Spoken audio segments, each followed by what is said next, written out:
Thank you, member. Recognizing the Minister of Forests. Well, thank you very much, Madam Speaker. It's a pleasure to be able to rise in this House and to follow the member across the way. What eloquence, what leadership, it's the type of leadership we need in this House, and it's an honour to be able to stand and provide my response on behalf of the people of Langford Highlands to Budget 2025. I just want to begin, Madam Speaker. I wouldn't be here if it wasn't for John Horgan. And so when members opposite use his name and try to attack him, that pisses me off. That pisses off the people of Langford Highlands as well. And so to the members opposite who think they can just throw his name left, right, and centre and try to degrade John Horgan, good luck. Because not only will I, people of Langford Highlands will stand up and face that again.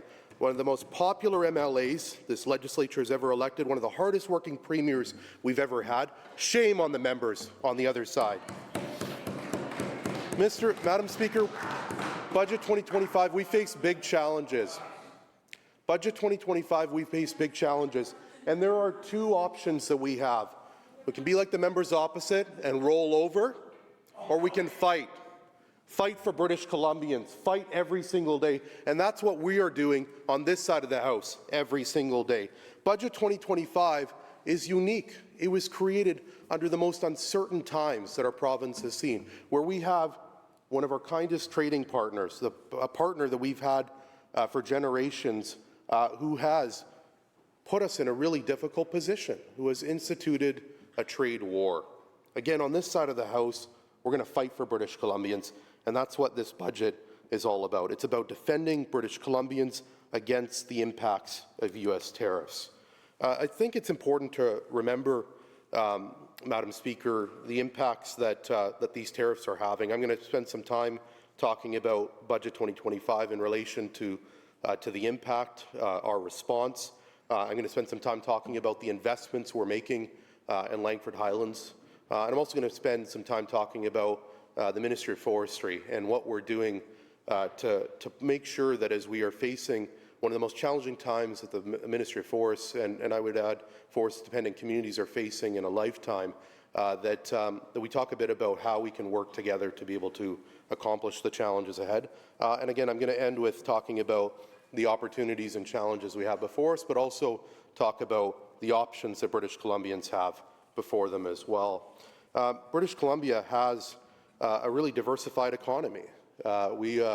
We're a subnational government, but we've done a lot of work on this side of the House to make sure that we're not reliant on the United States to the extent other provinces are.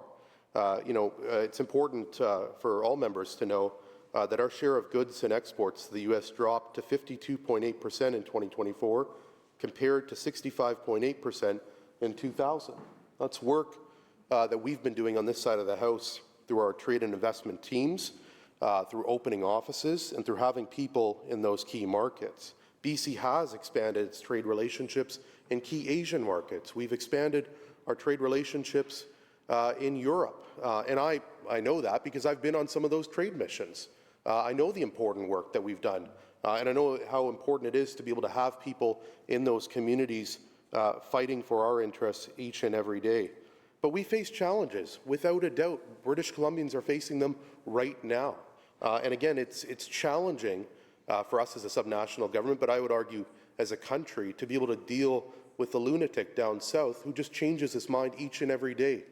Each and every day. I understand that he's lifted 25% tariffs off of auto, but we know how devastating it is to forestry, and in particular, the impact of softwood lumber tariffs and duties. And again, I'm going to touch on that as well.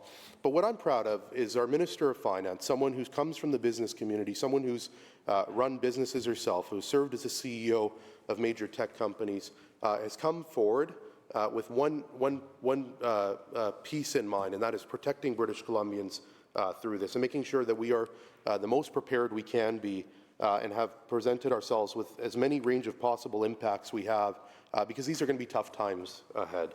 That's why it's so important that we fight for our interests. Again, we know that with the impacts of the challenges with these tariffs, as we touched on in the Budget 2025 speech, we could see by 2029 a $43 billion decrease cumulative decrease to the real GDP.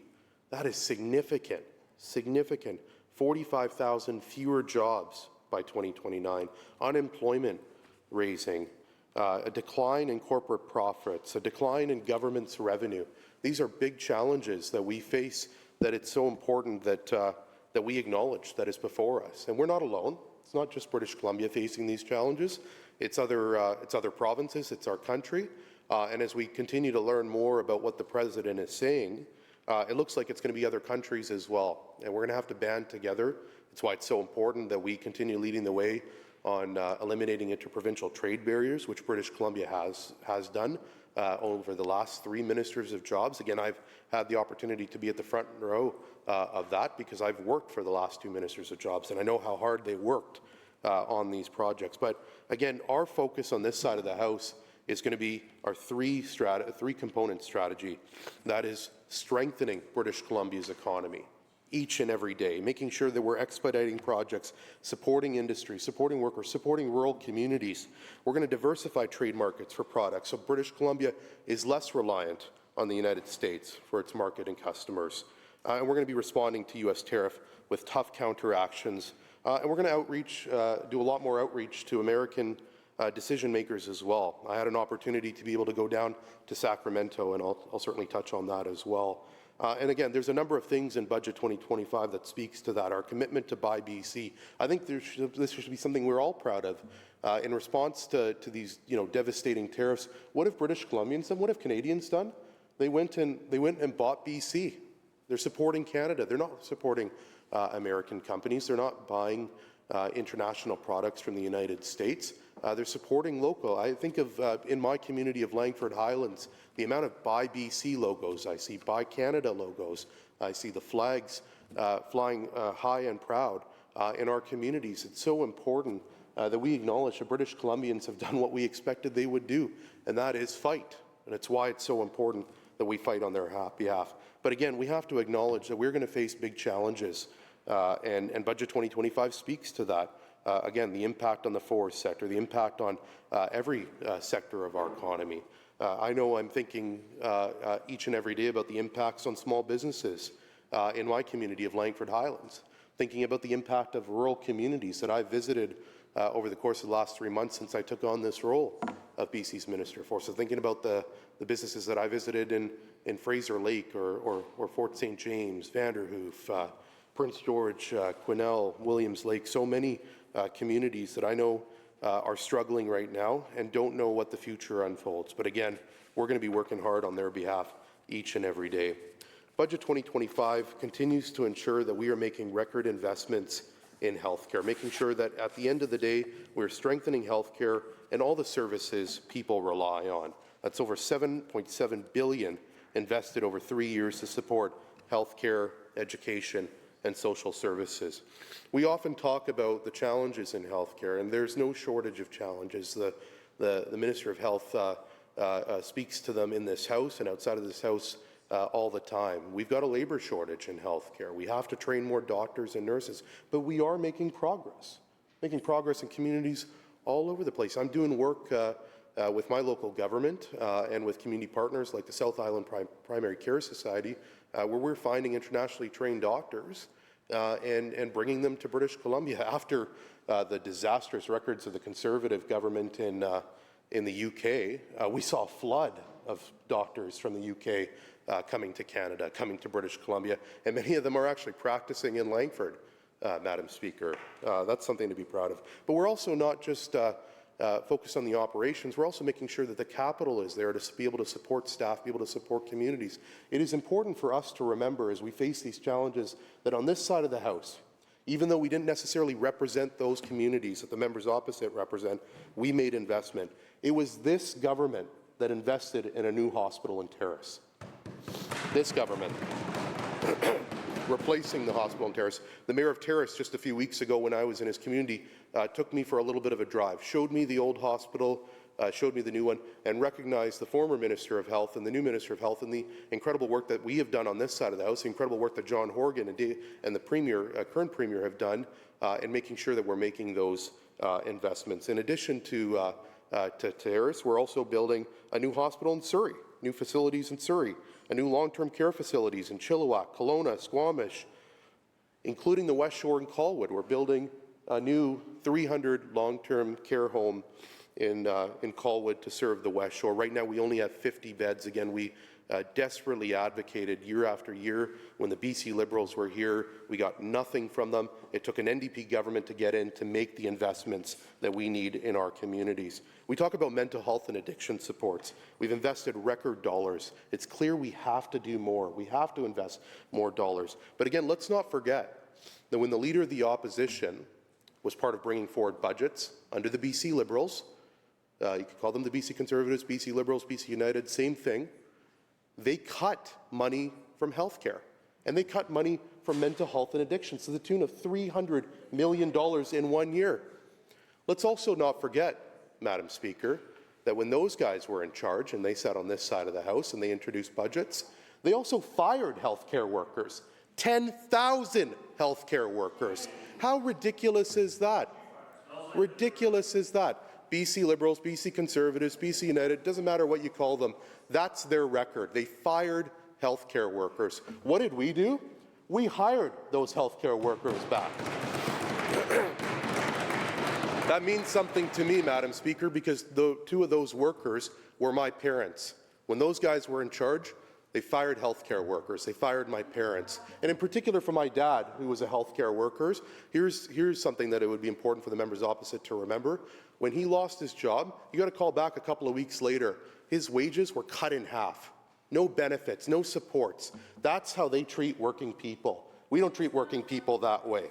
Again, it's important to remember that the Leader of the Opposition has a past in this House, and we are going to use every opportunity we have to remind all of his new colleagues and the ones that were there for some of it as a staffer that that Leader of the Opposition has a record.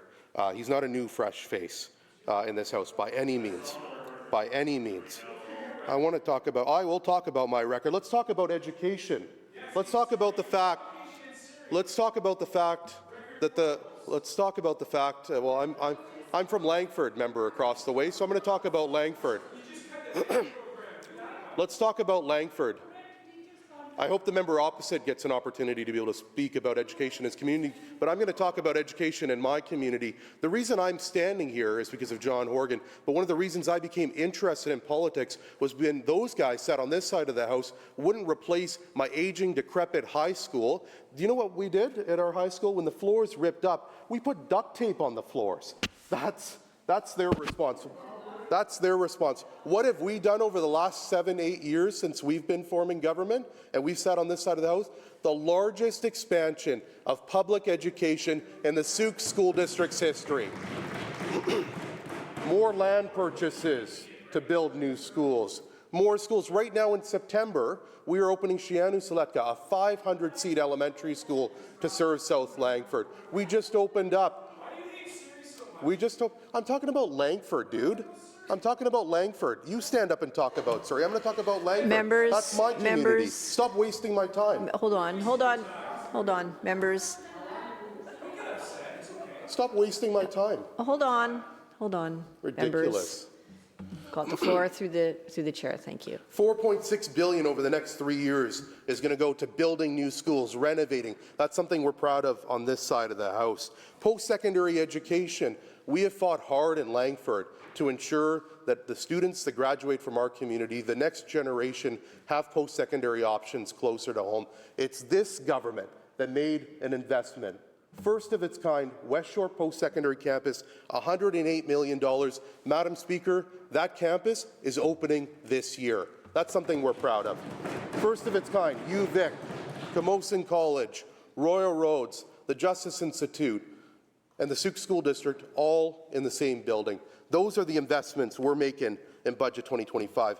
I want to thank the leadership that my colleague, the Minister of Indigenous Relations and Reconciliation, has shown in the short time that she's been in this portfolio. Budget 2025 invests $45 million in new funding over 3 years for the First Peoples Cultural Council, nearly doubling the province's past annual investments. Those are the type of investments that apparently they don't support on the other side of the House. These are investments to elders and First Nations women, to expert speakers, to ensure that we're stewarding the land and we're stewarding the language, rather, for these First Nations communities. Again, it doesn't surprise me in terms of what we hear from the members across the way. They don't support UNDRIP. They have members in their caucus that just say absolutely terrible things about First Nations communities. Shame on them. We're going to continue supporting First Nations language preservation and revitalization in our budget. Children, childcare. What was the BC Conservative, BC Liberal, BC United plan for childcare? Absolutely nothing. No plan. What have we done? We have led one of the largest social programs in a generation in our province. Childcare in every single community. People in Langford Highlands have saved over $30 million, Madam Speaker, in investments in childcare. And we are opening up childcare centres in every community in every province. If those guys, God forbid, were sitting on this House, they would cancel the program. They would follow the leadership of Pierre Poilievre and the Federal Conservative Party and cancel all the good work we've done on childcare, not on our watch.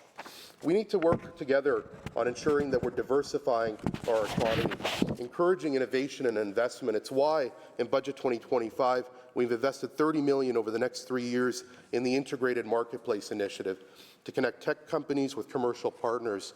I had a chance to work on this project, Madam Speaker, when I worked in the Ministry of Jobs. I want to give a particular shout out to Jerry Sinclair, who's the former Innovation Commissioner and who really, I think, should be given a lot of credit for what Integrated Marketplace Initiative is today. These are the types of investments that we need to make time and time again. We need to ensure that British Columbia has a vibrant tech and innovation hub with global offices all over the place in communities all across this province. I'm proud of the tech and innovation that is happening in Victoria and Langford. Plexus made a $40 million investment in Langford. They built a building. They moved from Ontario to Langford. And it's because of the work that we've been doing on this side of the House, ensuring that we have that piece in place. Transportation. This side of the House knows all too well the challenges we face with our transportation systems. But let's remember, Madam Speaker, that it was the members on this side of the House, it was our strong NDP government that made the necessary investments in transportation. We launched the 95 Blink Rapid bus in successive budgets, and Budget 2025 continues to support that, making sure that people can get where they need to go. I take advantage of the 95 bus. It's Budget 2025 that ensures that we continue to make investments in bus lanes along Highway 1.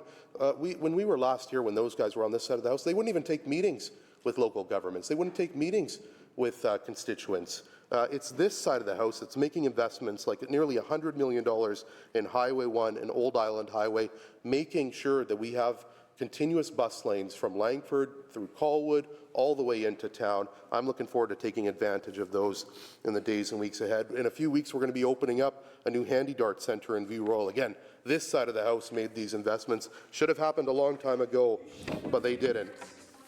They should have happened a long time ago, but they didn't. Record housing investments. Again, the organizations in my community, member opposite can talk all he wants. I'm going to talk about the investments in my community through Budget 2025 because I'm proud of them. Now, 50 new safe and secure homes for women, the first investment in the West Shore in decades, Madam Speaker. That is something we're proud of. Women's therapeutic recovery beds. The former Minister of Mental Health and Addictions will know this project because when she was the minister, she funded 20 beds here in View Royal. Those beds are operating now because of the work that we've done on this side of the House. We're going to continue investing in housing. It's the #1 issue I heard on the doorstep during the last election, and I'm proud of the steps that our Minister of Housing and Municipal Affairs and our entire government is taking on these sort of issues.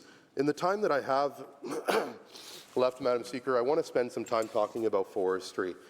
We have faced so many challenges with forestry. When I took on this role of Minister of Forests, I made it very clear that I have 3 commitments to British Columbians. I want to restore confidence in the sector. I want to stand up for workers and families and forest-dependent communities each and every day. And I want to honour the commitments that we have been doing since we formed government, ensuring that we're continuing the work on the Declaration of the Rights of Indigenous People, biodiversity, and protecting old growth. That's the conversations I hear on the ground in communities all across the province. I've spent more time in communities talking to mayors than many of the MLAs across the way. In particular, the Leader of the Opposition. I think I've spent more time in his constituency these last few months than he has. And you don't have to you don't have to don't trust me, member. Don't take my word for it. Just ask the local mayors in the Leader of the Opposition's constituency. Do you know? Well, maybe I will, member, but I love Langford. But do you know when the last time the Leader of the Opposition, Madam Speaker, met with the Mayor and Council of Fraser Lake? Any guesses, anyone? 2016. It's 2025. Come on, man. Like, what is going on? 2016 is last time the Leader of the Opposition showed any care to his community. In Budget 2025, we're going to continue standing up for the forest sector. We're going to continue standing up for the forest sector each and every day in the response to the softwood lumber duties and tariffs. It's why we're calling on the federal government to do everything in their power to ensure supports and programs are in place. We've always stood up for the forest sector on this side. The members opposite can groan all they want. The members opposite watched our forest sector lose 45,000 jobs from 2001 to 2017. They have nothing to talk about when it comes to the forest sector. They watch communities devastate. And here's the thing, we have faced challenges in our forest sector these last few years. We have spent the last few years supporting our forest sector, but here's the difference, Madam Speaker. From 2001 to 2017, when those guys were on this side of the House, zero supports for the forest sector when mills closed. On this side of the House, do you know what? The member from North Island does a lot of talking. She should go talk to her First Nations. Have the decency and respect to go and talk to the nations, your community. Because I have, and you haven't. What an embarrassment. Member opposite is an embarrassment. Members doesn't talk to her local constituents at all. Hold on, yeah. Members. Go talk to your nations. Have you met with your nations yet? No. No. Okay. No. Yeah. Go talk to the First Nations in your community. Have a seat. Have a seat, Minister.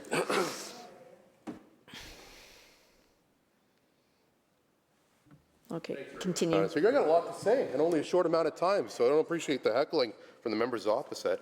But I want to talk a bit about some of my papers are on the ground, but I want to talk about our response. We're going to continue standing up for the forest sector. We're going to continue speeding up permitting. That has been a big priority for me ever since I became the Minister of Forests. It's why we launched a review of BC timber sales. Budget 2025 continues our support for the forest sector by doing a review of BC timber sales. It's why we've made it such a top priority that we're going to get the work done within 6 months. And we've got experts leading the way, an expert task force with the likes of George Abbott, a former minister who served on this side of the House and then wrote a book about it, and talking about the treacherous cuts that those guys made when they sat on this side of the House. We have Lenny Joe from the First Nations Forestry Council. We have Brian Frankel, who happens to be the constituent for the Leader of the Opposition.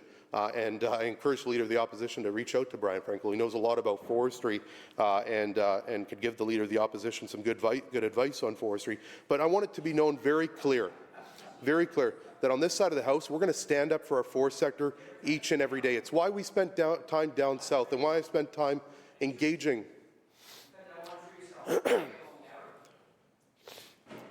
What a joke. What a joke. What a joke. The Leader of the Opposition, this is how cold the Leader of the Opposition is. A mill in his community shuts down. And what does the Leader of the Opposition do? Sets up a podium and delivers some remarks about forestry. But do you know what he doesn't do? He doesn't call the Mayor and Council in his community that have been devastated by those issues. When's the last time the Leader of the Opposition talked to the Mayor and Council of Vanderhoof? When is the last time? When did the Leader of the Opposition talk to the people in his community? I was at Madam Speaker, I was talking about the preparations for Budget 2025. Remarks to the budget, thank you. The community of Fort St. James. I was at the local subway talking to constituents, and I asked the constituents there, do you know much about your MLA? And do you know what they said? You guys will want to hear this. We don't see Pierre Poilievre very much. We don't see Pierre Poilievre very much. Leader of the Opposition can ride on his coattails all he wants. It's not going to last long. Again, on this side of the House, Madam Speaker, we're going to continue standing up for our forest sector. It's important to remember, Madam Speaker, that in Budget 2025, we continue to make investments ensuring that we're getting permitting moving faster, that we're getting projects moving forward. But again, on softwood lumber, let's remember the approach that the Leader of the Opposition took when he was at the Cabinet table. When Christy Clark was the Premier and served in this House, she made a strategic decision on behalf of her government not to negotiate with Obama and to negotiate with Trump. Let's remember that the deal, the softwood lumber deal, ended in 2015. And do you remember who was at the Cabinet table, Madam Speaker, during that time? The Leader of the Opposition. We have done more on softwood these last few years. We've done more on softwood in just the last month than the Leader of the Opposition has done in his entire career. So I'm sorry, Madam Speaker. The Leader of the Opposition, the Conservatives, are the last people that I would take any advice and guidance from on softwood lumber. They watched 45,000 jobs walk across. They brought forward appurtenancy policies. They have done so much damage to our forest sector that we continue to try to rebuild. I am committed, as I learned from the First Nations communities, as I learned from the communities that I call home, the Shianu, the Sauk, and the Pacheedaht, that we need to think 7 generations ahead.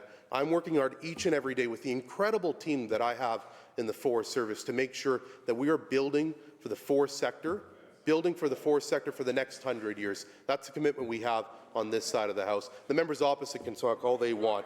They have, well, I talked to Kofi, to the member opposite. Does he? Clearly not, because he doesn't spend much time. The Leader of the Opposition doesn't spend much time. They don't mention forestry much in question period. It's clear because they are afraid of their record. 45,000 jobs lost when those guys sat on this side of the House. But let's just end. I got 4 minutes. I'm sure the members opposite will have an opportunity to be able to speak and provide their perspectives as well. But let's talk about what options we have. We have Budget 2025 before us. We're going to spend the next several days debating and discussing Budget 2025. We're going to have an opportunity through the estimates process where all of my colleagues that are ministers are going to have an opportunity to be able to engage in dialogue with our colleagues across the way. I met with my critic just last week. I sent him a letter the day that he was appointed the critic because I recognize that he brings a lot to the forestry file. And I think there's things that we can work on together, and I appreciated the time that he has, and I'll always make time for him because I'm interested in his points of view for his community and his perspectives on forestry across the province. But let's be very clear. We got a couple of options before us, Madam Speaker. We can support this budget. We can stand up for British Columbians. We can fight for British Columbians, or we can roll over. That's the approach that the member opposite from Kamloops Centre talked about for 2 hours, or we can fight for British Columbians. Now, the members opposite can go on and on and on. When we talk about Budget 2025, we should talk about the people we're trying to serve. I received an email from a gentleman. Can I talk about the people I received emails from? Just I'll go on and on and on. Goodness gracious. I received an email, and I want to quote this person. I'm an attendee at the 22nd Annual BC Resource Forum and wanted to thank you for your presentation yesterday. I'll be honest here. I was entirely disillusioned and profoundly upset by the 3 Conservative politicians that preceded you and their blame rhetoric on sitting governments. They took very complex issues and simply blamed other men, which in my opinion is the most juvenile approach to discussion. Then you stood up to speak, and it was so refreshing and reassuring to have a politician that speaks to the work being done as the true challenges to be faced that are doing the best they can for the common good. I would say to the members opposite, Madam Speaker, work harder. Work harder. What a shame. And if you can't, the member across the way said very clearly in his speech, for 2 hours, that it's not his job to provide suggestions. Well, then quit. Get lost. We'll then elect someone else from Kamloops Centre to stand up for his constituents. Madam Speaker, Madam Speaker, Madam Speaker, I will fight for the hardworking men and women that work in forestry each and every day. Each and every day. Whether I come from forestry or not, I will work my butt off for the residents that are represented by the members across the way, because that's my job. I'm going to stand up for forestry. I'm going to stand up for the people of Langford Highlands, because that's what we do on this side of the House. We stand up for British Columbians. We stand up for British Columbians. Madam Speaker, that's the choice that we have. We stand up for British Columbians. We fight for British Columbians. Or you do what the members opposite do, and that is invite weird people into this House, into the chambers, who attack our country, who attack Ukraine. That's the opportunity that British Columbians are going to have over the course of the next number of days, is to hear the speeches from the members opposite and from us. On this side of the House, we're going to stand up for British Columbians each and every day. Other sides, they're going to roll over. It's why we're on this side of the House and they're not.